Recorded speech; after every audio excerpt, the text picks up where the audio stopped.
नमस्कार सगळ्यांना. घेतलं बरं बाबाला व्हिडिओ मध्ये आता.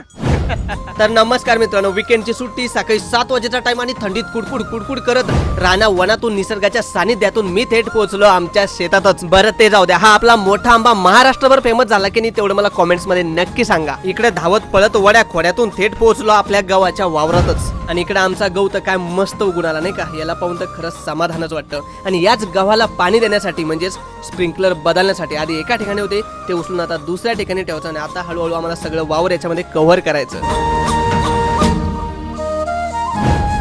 इकडचा भाग भिजला होता म्हणून आता इकडून स्प्रिंकलर काढले आणि तिकडे पुढे नेऊन लावले. आता फक्त मोटर सुरू करायची बाकी, पण त्याच्या आधी मी तुमचा मूड फ्रेश करतो. तर चला आता तुम्हाला सगळ्यात सुंदर गोष्ट दाखवतो मी आमच्या शेतात. आता इकडे ध्यान देऊन लक्ष द्या बरं तुम्ही सगळे, कारण मी दाखवणार आहे तुम्हाला एकदम सुंदर बगळे. मी फोटो काढतो हे पाहून सगळेजण एका लाईनीत येऊन बसले.